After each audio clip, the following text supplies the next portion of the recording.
What's up, everyone? It's another episode of Draconian Combat. It's Draconian Harry. Michael took off his name, but that's Draconian Mike. Childhood friends bringing you the best MMA content on the planet. I don't care how many followers we have. This is the best content. And so we're going to give it to you raw, pause, and just explain what we think about combat sports, whether it's boxing or mixed martial arts. And so we're first going to break down Eric Nixick, his brutally honest criticism of Sean Strickland after Sean Strickland put up a stinker against DDP. In my opinion, he quit. He looked pathetic. I have a lot of opinions on that fight, but we're going to break down what his coach thought about the fight. And we're going to hear it first from my least favorite MMA personality, Ariel Helwani, who I don't like. Stop hating. He has access to the fighters and managers, so we're going to hear from him first, see what he says, and then go from there. So let's see what Eric Nixick had to say on Ariel Helwani's podcast. He came on his podcast and said this? Yep. Then Strickland has the right to be mad, then, I think. Just play it, then. Play it. Hold your opinion. Hold your opinion. We'll play it out. Why would you, but he's coming on the pod. Why wouldn't he say this to Strickland? You're supposed to wait until he says everything. Then you get play the video. All right, play the video. Oh, it was just uninspired fighting to me. It just. Can you hear it? I can hear it. Seemed like he was sleepwalking. Yeah, it was tough, man. I was just trying to dig him out of it. Through the rounds, I didn't know if he was trying to collect data in the beginning or if it was just a slow start or what was going on. But as the rounds began to progress, I can just tell that it just didn't feel like he was in it the way most of the times that he is. So yeah, it was tough, man. It was tough 25 minutes to travel all the way out there. And like, man, let's not forget this is a title fight, and I take these title fights very seriously, and just I don't know. I was just disappointed, man. I was disappointed with the whole entire outcome, the whole fight as a process. Just thought it was just kind of flat. Were you expecting that? Was there any part of you that thought this might happen? No, I really didn't. I didn't like. Just Sydney's good vibes, good juju, everything that went on out there last time with Israel. I thought it was like the place to be. I was very happy. So let's address point one, right? And Michael, you kind of addressed it already. What are your thoughts about a coach coming on a podcast to call out his fighter? Pussy. Why not say it face to face? Why not? If that's the person you're coaching. You don't know that he said you don't know that he didn't say it face to face. Okay, then let me ask you a question. Go ahead. Do you know that he says it face to face by the end of this interview? I don't know. I don't like Ariel Helwani. I didn't watch the interview. This is my first time. Man, I feel like you trying to set me up. Okay. I don't know the result, but okay. So yeah, first off, yeah, it looks bad. First off, yeah. Okay. I think that's a fair assessment. Coming on a podcast to call out your own fighter. The biggest podcast. One of the biggest podcasts, not the best one, but one of the biggest ones because Ariel's a scrub. But this is the best podcast. But jumping on Ariel's podcast to call out your own fighter, to me, it's not a good look. I agree with Michael from that sense. But at the same time, maybe your fighter's not really going to understand unless you call him out on the biggest platform, right? So let's go a little bit further, and then we'll provide some more commentary about that situation, getting back out there to fight, and getting the rematch with Dricus. I think there was things that we worked on all camp that were better than the last time around. We had a feel of what Dricus was going to implement. So I was very excited for it, man. I was so just for that type of performance, it was just very underwhelming. There was some talk about his arm and whether that was a staph infection. What can you tell us about the arm? I think we should stop there, right? And so leading into the fight, there were questions about Sean Strickland having some little sore on his arm, right? It may have been staph. It may have been, I don't know what it was. Maybe Sean Strickland was in the woods or something, getting bit by animals. I don't know. He's not from the country. He'd be in the woods shooting guns. I don't know. But or not, probably the desert, actually. What do you think about fighters going into matches with certain injuries and trying to disguise it because they need the money at the end of the day? But at the same time, you could be putting the other fighter in jeopardy. If I go into a fight with Staff and then I give you Staff, it's ugly. Not that I don't know any cases where that happened, but what do you think about that? No, I think you're right, but I think the UFC prepares for like shit like that. If they know that Sean has Staff and they need the fight to possibly go on, they'll have a doctor, one of their doctors, look at it and kind of control it to see if the fight can proceed. That's what I would think, and try to give him the best medicine. I don't know, but usually, yeah, you don't want to compete with Staff. Good point. Good point. Let's see. Let's keep going. Armin, and B, do you think that affected him in any way? It certainly doesn't help, but yeah, he had Staff a couple weeks prior to us leaving. He was on antibiotics, but no, I mean, he looked great leading up to the. So that's crazy. Right? The UFC knew that. He admitted it. The UFC knew. He knew. Yeah, he's snitching on the UFC too right now. By the way, on Ariel Helwani, someone Dana White does not like. That's true. Yeah, I know that. He just said the UFC knew he had Staff going, and basically, yeah, the UFC knew about it, was helping probably. And I'm not necessarily mad at the UFC for doing. I'm not either, but he's coming on Ariel Helwani's show. But he's kind of crazy. Well, I respect him for admitting the truth, but that just goes to show you MMA fans aren't stupid, right? Because we can look at somebody and say he has an injury. That's Staph infection. That's maybe he has. I'm joking. Maybe he has tuberculosis. I don't know, but obviously he had something. The UFC. I don't want to say they covered it up or they kind of did. It is what it is, right? So he was injured, but you having Staph on your right arm. I'm not a fighter. You are, dude. That performance doesn't excuse it. I'm sorry. What do you think?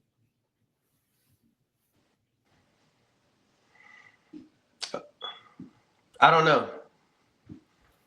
I don't know about that performance, to be honest. It was trash. I know that. Usually Strickland's volume, even though he may not be winning, is still high. Right. Like there was minimal volume with him fighting DDP. And it was almost like he didn't want to really be in there almost. Like he had to be in there because he was getting paid, but he didn't want to do it. He didn't fight like he wanted to be there. He didn't fight like he wanted to win. And for Strickland to have all this machoism, I'm a real man. You could say it's his style. I guess that's kind of fair, but he doesn't fight like somebody who goes out on their shield. I'll put it like that. Like Roundtree. Yeah, Roundtree was swinging. He got Pereira. I can't even really say I've ever seen Pereira tested though. No, I'm saying like him going out on his shield. Like Roundtree knew I think at some point in the fight that he wasn't gonna win, and he just went out. Yeah, on his shield, legitly. Yeah, that didn't look like Strickland. He looked like once he broke his nose, he said, "No mas." That's what it looked like to me, Sean. So if you want to spar with Draconi and Harry, you can come figure it out. It's hard to fight though with a broken nose. Like, yeah, I it comes down to mental toughness, I think. Yeah, I'm being fake hard on these fighters. I know I'm not going to fight with a broken nose. I'm quitting. But some fighters can do it. I think like Mike Perry. It's just some fighters could have the mental toughness. The Mike Perry's, the Jeremy Stevens, a lot of those guys in bare knuckle FC, where it's a little bit more raw. Those dudes fight. But Strickland, I saw somebody say Strickland fought his heart out. I said, "What fight were you watching, bro?" He's like, "I respect Sean because he went out on his shield." I said, and this was a soccer fan. This guy's a fan of soccer. But I guess he used to fight. But I looked at that.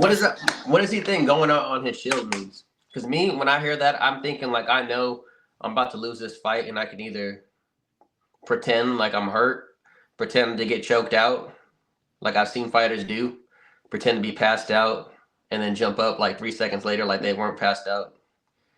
Yeah, you accused Corey Sandhagen of doing that when he got choked out by Aljo. And I don't think Corey Sandhagen was faking, but that's a whole other. By who? But when he got choked out by Aljo, you were like, he wasn't really choked out. I was like, yes, he was. When did I say that? This was like years ago when the fight happened. Not when he had his podcast, I don't think. Well, I guess point aside, I agree with you. When guys start to pretend, like, I don't even want to say pretending, but a lot of them do. They might take a punch that hurts, though. So you're not really pretending, but there's an easy way out. Now, I can sit here from my computer screen and crucify you guys for quitting. It's easy for me to do, and I'm going to keep doing it. But I know I might do the same thing. But you know what? That's why I'm not a fighter. But we're talking about going out on your shield. Right. And I think that gets misused a lot in fighting. It does. And I don't think Sean went out on his shield. There's Sean Strickland, like you said, going out on his shield, or Dustin Poirier going out on his shield. Yeah, Dustin going out on his shield, even though he's already losing that fight, basically. There's different levels to it, and Strickland's not an example of that. And someone posted a really good picture, and they said a war means two different things for these fighters. There was a picture of Dustin when he was bleeding against Islam, and a picture of Sean when he was bleeding against DDP. And when Dustin's bleeding, he's fighting his heart out. I've just seen Dustin enough to know that he's going to go out on his shield. He's going to try. Justin Gaethje's another good example. What I saw Sean Strickland do, I can't say that, man, but let's go a little bit further. Yeah, let's play this. I want to hear what he said. Play this, and then we'll see what Sean Strickland had to say. Last week and a half of training, traveled out there. His cardio felt fine. Everything felt fine. So, of course, getting staff that at any point doesn't help the situation. It's not ideal, but that's, to me, not the reason why he felt flat. So obviously in the aftermath, there's been a lot of criticism thrown his way, in large part because he's such a boisterous and kind of outspoken, outlandish personality. But he also, not just when talking about regular stuff, if you want to call it regular. I'll end it there. So essentially, Eric Nixon said, "Huh? That was it." No, there's more to it, but I don't want to cut the show on too long. Gotcha. But essentially what Eric Nixon said, he's not interested in training fighters who aren't interested in winning belts or fighting their heart out, right? But I was like... Did he say winning belts? I forget exactly what he said, and I couldn't cut to the exact part he said that. Because winning belts means he's making money. But if it means fighters that don't quit, then I can understand that. He was referring to the championship mentality. And he kind of distanced himself from Strickland. I didn't bring up that exact clip. I thought it was going to come up, but I didn't see it. But I think we can listen to Sean Strickland and see what he had to say, because he was very disappointed. Let's see. So I will stop sharing. I will share again what Mr. Strickland had to say. Don't care about the map. All right, guys, keep tagging me about this whole Eric thing, and goddamn it, because I like Eric. He's a friend of mine, and he's going to continue to be a friend of mine. Will he probably be in my corner? Probably not. We have so many great guys at Extreme, Nate, Ray Cepho. We have so many savages that I would love to corner me. But, man, that entire fight camp was just a struggle. Like, it was a fucking struggle. And, guys, we all have excuses as to why we didn't win or why. You know what? And Sean Strickland said it perfectly. Excuses, dude. I don't care. I don't care, Sean. You poop on Muslims every day. Your daddy used to be a racist white supremacist. I don't care. I don't. Michael, what are your thoughts? I think he has the right to be mad. But I agree with you too, because if you're gonna put yourself out there to be this tough guy, a man, you talk about things that borderline cross the line. So you should be able to handle these situations. That's what I think, and I still consider Sean Strickland. I think he's a man. I don't want to diminish. I think he is too, but I think I understand him though, because I think it hurts Eric Nixon a little bit too. Strickland's not going to mess with them anymore. But I don't think Dana White's gonna like him anymore because he went on Ariel Helwani's show. I think Dana will still be cool with them, but Dana White does not like Ariel Helwani. But what he said on there, he said that the UFC knew about the staph infection on Ariel Helwani's show. That's different. Yeah, good point. And I think everybody knew that, but nobody said anything until he said something on one of the biggest platforms for MMA, and Dana White hates this dude. That's why I think Eric Nixon it's bad. That's fair. Let's see what else he had to say. We won and we shouldn't have won. We all fucking have excuses and they don't fucking matter. The only reason why I respect that from Sean, right? So he's saying that after you just said that too. After I just dissed him, right?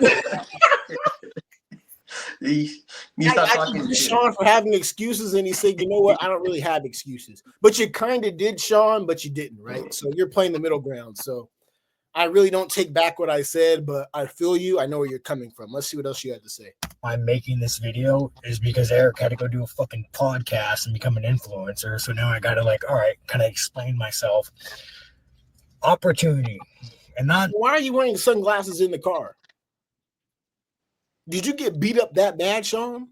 Not just with fighting. Opportunity never comes when it's supposed to. It doesn't matter what the circumstances, what the situation is. You will never wake up and say, no, today is the perfect day for opportunity. It will come at the worst fucking time. It will come at the worst time. And he's kind of spitting some real stuff there. I'm not gonna lie. But honestly though, if Eric Nixon was there for one of the highs of Sean Strickland's career, which would be beating Izzy, and then he disses him on probably one of his low points of his career, I could see where he's coming from too. I can, but I don't, because you don't think Eric Nixon was there when Sean was just coming up? Eric Nixon was probably there. Yeah, I know he was there. So I'm a diss you. I still feel like he threw Sean under the bus. You don't think that this is probably the lowest he's been in his career, and then he kind of does that. That's fair. That's a good point. Let's see what else Sean had to say. No, that's a good point, dog. How many times it comes and you raise your hand and you say, you know what, I'm fucking ready. A lot of times you fail. A lot of the times you fail, but a lot of times you don't fail. And it's you must say yes. This is not an excuse, but that entire camp was just a struggle of That's an excuse, dog. Good. I'm good. Knowing you're not good. I was in Colombia You know what? All right. Say enough. He said enough. He said that he doesn't want Nixick in his corner anymore. And so I'll ask you, Michael, is he wrong or right for wanting Nixick in his corner or moving on? And then we'll go to the next segment. That's up to him. He's the one that's built that relationship with Nixon over probably a majority of his career. So that's up to him. Because right now it's somebody that was close to him and then basically cutting him off. So that's between him. Fair point. I think that Eric Nixon is probably best for him. I agree.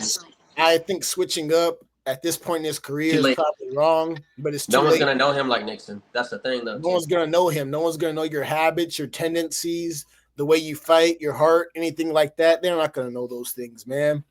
And I don't think Sean or Eric Nixon's a bitch. I really don't. But I have to make the video anyway because we're creating content. So it is what it is. Sean, I think you should go back to Nixick. I think Nixick should apologize, though. I don't think he should have been on Ariel's podcast calling him out publicly. What do you think? No, I don't think he should have done that, especially on Ariel. Especially with chatty patty Ariel. But I like Ariel. But he has the biggest platform of MMA right now. And so he's going to see it immediately. He's going to see it. Well, that's a good point. And I think me and Michael's opinions on this are, if they make up, cool. If they don't, we're not tripping. No, I don't know. I'm not tripping. I'm not losing sleep, but it's not. I like when guys have lasting relationships. Sucks to see this go. Not really, though. I really don't care, but it looks like it's evaporating, the relationship they had. So it is what it is. But we do have another segment for you all. And it's funny, but it's not funny. And so that's how I'm going to explain this next segment. because, yeah, I'll just put it like that. And so we have a boxer by the name of Keyshawn Davis. He fights on Top Rank with Bob Arum Promotions, Top Rank Promotions. And going into his fight with one of the Ukrainian fighters, Denis Berinchik, Ukrainian fighters are notoriously known for being racist. So I'm not going to sit here and pretend to make any viewers happy. I'm not. It is what it is. I'm not. They're known for it. I can bring up countless examples. I can make a book about it, but I'm not. So, however, though, what makes this interesting is that I don't think the person Keyshawn Davis accused of racism was actually doing it. And that's what makes it interesting, right? And so a boxer was sent a pack of bananas and watermelon 2 days before his fight, 2 or 3 days. That's crazy, dog. Now, one of the funny things about racism is acting like bananas and watermelon taste bad. Like y'all acting like fried chicken tastes bad. Oh, you eat fried? Who cares? It's good food. Like, that's just where idiots are. I guess their mindset is. So it is what it is, right? But this is still crazy to send somebody, right?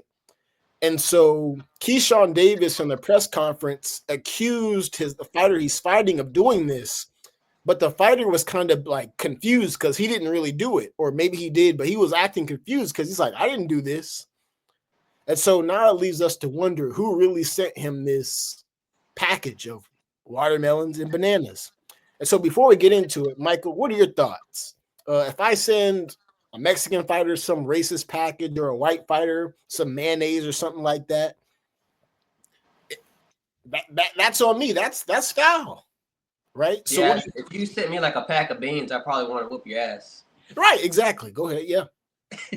A pack of beans, tacos, or something like that. You send me or some watermelon, I'm gonna want to whoop you. You send a white dude some mayonnaise or some white bread or some Wonder Bread, he gonna want to whoop you. So we have to be able to call this stuff out as fans of the fight game. And I know it makes a lot of people uncomfortable, but on Draconian Combat, we bring it up.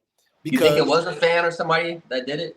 So let's get into the conspiracy, right? Because who sent it? Because the fighter he's fighting is acting clueless. And I know people play stupid, but I really don't think he sent it. Denis Berinchik, the guy from the Ukraine. I don't think Why he would sent you say he's playing stupid? Because we're going to see a video from another fighter who's acting like he was the culprit. And so let's go to that. To do with them? Yeah. So let's go to that video. What? Go ahead. No, I just said what? So Teofimo Lopez, who is notoriously known for saying racial epithets, and not just about black people. He was saying about Latinos, white people, everybody. That's what Teofimo's on. He's on a whole different type of time. I don't even know what type of time that is. He's on a different one, though. Right? And so first we'll go to Teofimo Lopez trolling Keyshawn Davis, who got sent the packages. Let's see what he did. The fact that this guy came to America to get me when niggas didn't work with no one.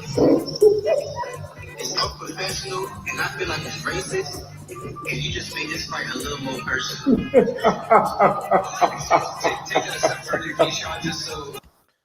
So, a lot of people in their conspiracy theories, Michael, want me to make boxing great again? He said, make boxing great again. Well, right? Hey, what kind of style does the fighter that he's fighting have? Because you're more familiar with boxing. Who, Davis is fighting? What kind of salary? Oh, wait, so Teofimo's not fighting the dude. Teofimo's not fighting He's pretending like he's the one that sent it. But he's pretending, or he maybe did send it to Davis because they have a little beef. Either or is bad. Either or it's a bad look. Teofimo Lopez, he's put out so much hatred, not towards black boxers, but Latino boxers. What type of style does that black boxer have, though? Like, how does he fight? He puts on entertaining fights. What would you say his style is? More counterpunching? Is he more offense? Offensive counterpuncher, if that makes sense. Okay. Think about a Pretty Boy Floyd era. I'm not saying he's on that level. He's not on that level, right? But Yeah, think of that style. Before Moneymaker, before people start hating on him. Right. He's more of that style, but he's not on that level. But he has that style. He carries himself like someone who has confidence in himself. But my thing with Keyshawn Davis is He was defending Ryan Garcia when he was making racist comments towards Devin Haney. So me, as someone who's black, I'm like, I want to help you, dude, but at the same time, you're caping for some other weirdos. That's just me. What do you think? About Teofimo? Teofimo, Keyshawn, and the other dude, if he's innocent or not. Who do you think did it? We're just doing conspiracy. I don't know who did it, but I think Teofimo is just as bad though, because he's entertaining it and he's making a joke of it, and he has a platform, so he knows it's gonna get out. And that's why I've seen that make boxing great again. That's why I asked about his style. How does he fight? And Teofimo Lopez, the Keyshawn Davis, who's fighting, he's undefeated. Teofimo Lopez is really, I think he has 2 official losses on his record, but he's really lost like 4 times. He gets the benefit of the doubt, and he's looking for clout right now, like he does a lot of the times. And he likes especially picking out the black community, saying little cheap stuff like that. But here's what's interesting, right? Teofimo Lopez's dad apparently was in the gym with his son, Teo Lopez. So Teo Sr., Teo Jr., they were in the gym throwing the N-word around, right? And apparently the person who he's making the joke at, Keyshawn Davis, Wait, which beat one? up his daddy. Which one? Huh? Not that neither is better, but which one were they saying? I don't know. I don't know the details. Was it the hard R? I wouldn't be surprised. But apparently Teo's daddy got beat up by Keyshawn's people for saying those racial epithets. So it makes sense to me why Teo would make this video to try and poke at him. But your daddy got beat up. Your dad doesn't get jumped again. Yeah, your daddy can get jumped again. This was like a rumor going in the boxing community. They're gonna beat him with bananas, Harrison. Hey man, your daddy can get jumped again. And here's the worst thing about Teo. And then apparently his wife, Teofimo Lopez's ex-wife, the lady who divorced him, this is just boxing rumors and we're unfiltered, was getting trains ran on her, man, by black boxers at Top Rank. Yeah, I don't know about that, but that was out of nowhere. I'm in boxing. What they have to do with they did? Hey, you know what though? Even if you ignore that, right? Teofimo Lopez came on an interview and said that his wife slapped him in the face. His wife slapped him. His wife slapped him and he got a divorce. I just slapped myself. That's what she did to him. He had to get a divorce. Think about your wife getting, you know what? I'm not even going to go there. I'll leave it at that. Michael, who do you think sent the package? If you had to make a guess, do you think sending that package is wrong? I think it builds up a fight. I still think it's wrong, but it builds up a fight. I'm intrigued now. I want to watch the fight. The fight's tomorrow. It's a fight game, so anything like that's going to build a fight. And you know what? It's the fight game, so anything like that goes. Do I agree with it? No, but anything goes. You're fighting somebody, so you have to technically stand on it. So you can send whatever racial things you want to send, just like a black boxer can, just like a Latino boxer can. Anybody can send anything, but are you ready to step on that or stand on it and fight? A lot of these guys aren't. So, Michael, what are your thoughts? And then we'll close it. I don't know who did it. I don't know either. I hope his dad gets his ass beat again, and then I hope that whoever did it gets their ass beat too. I think that's fair. I think justice. Street justice. I don't want people dying. Just throw hands. Yeah, I don't mind people getting beat up, throwing some hands in the gym during sparring. I think that's fair. Teo, you're still corny. Your wife still left you. Your wife still got choo-choo on her. Hey, man. Harrison says this like he can fight these fools. And you know what? I can. Now, I might lose, but I still can. But, hey, everyone, thank you for tuning in. We're at 30 minutes. This is Draconian Combat. This is unfiltered, like we said. We're going to talk about the things people don't want to talk about, but if we don't address it, who will, right? And so we're going to make it entertaining, fun, but we're in the fight game. So, Michael, do you have any closing thoughts? I don't. Say less, dog. Draconian Combat episode, I think 51. We'll be back. Yeah, 51. Stay tuned. We might do We'll be a live back soon, like We'll in a be- day. in like a day or two. So stay Yeah, tuned, everyone. for sure.